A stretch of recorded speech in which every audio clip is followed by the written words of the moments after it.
Salvador Dali's Mae West sofa is an homage to a great Hollywood star, known for her shocking and provocative films. Mae West and Dali had one thing in common. They both loved themselves more than anyone else. She continued making films into her 70s, and like Dali, was always ready to challenge and tease. His famous lobster telephone remains timeless. Dali was obsessed with lobsters and sexuality. Lobsters living together soon establish a hierarchy of dominance. They fight with great ferocity to determine who will become the boss. The loser grovels in the sand until the dominant one passes by.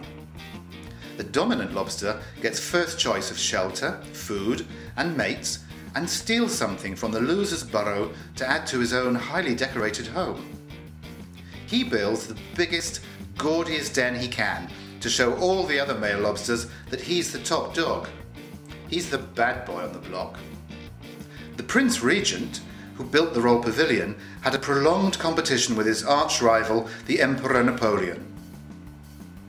The Royal Pavilion, like his eventual coronation, was the Prince Regent's triumphant trumping of the French scourge. Like a dominant lobster, he wasn't happy until all others bowed down to him.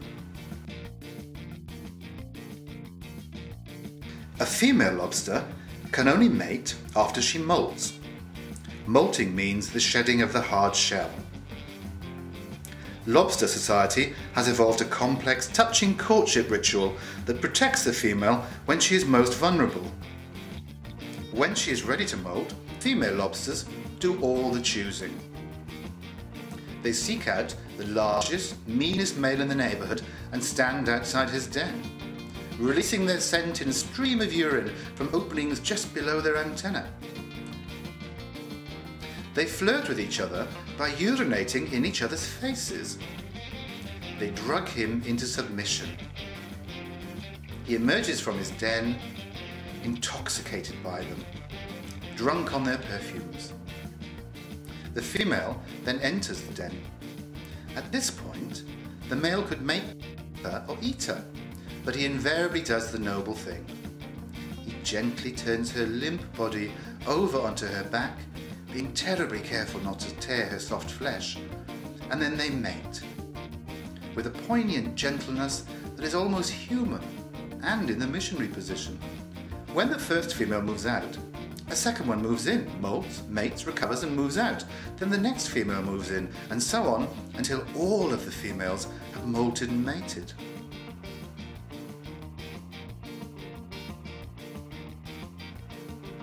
Lobsters are used as an aphrodisiac food in our culture, and also used for mating rituals amongst human males.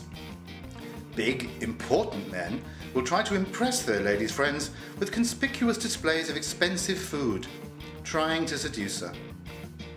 Perhaps the lady here is, like the female lobster, the one with all the power. Her perfume, along with her attractiveness and possible willingness to mate, is key to a successful night.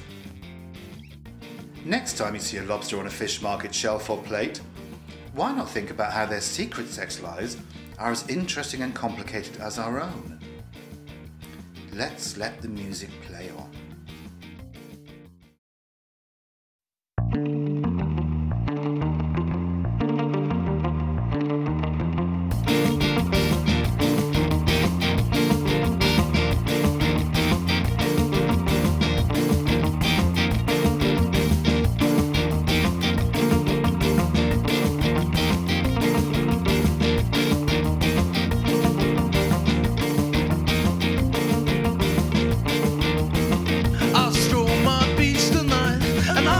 Tired of all this fighting. Well, it's my royal right, and there you're looking so inviting. Oh baby, it's the smell of you that makes me want to build a hut or two.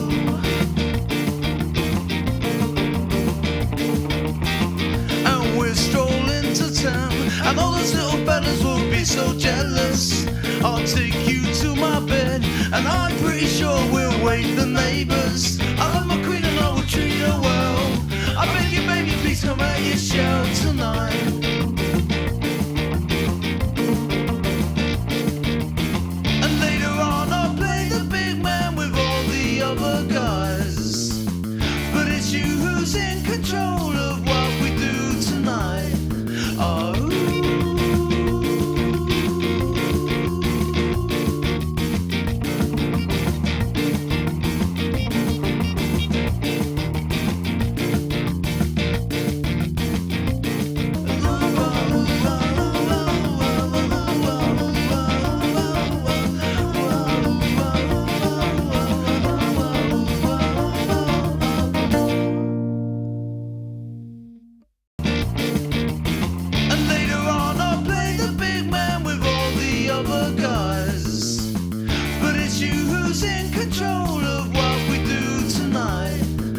know.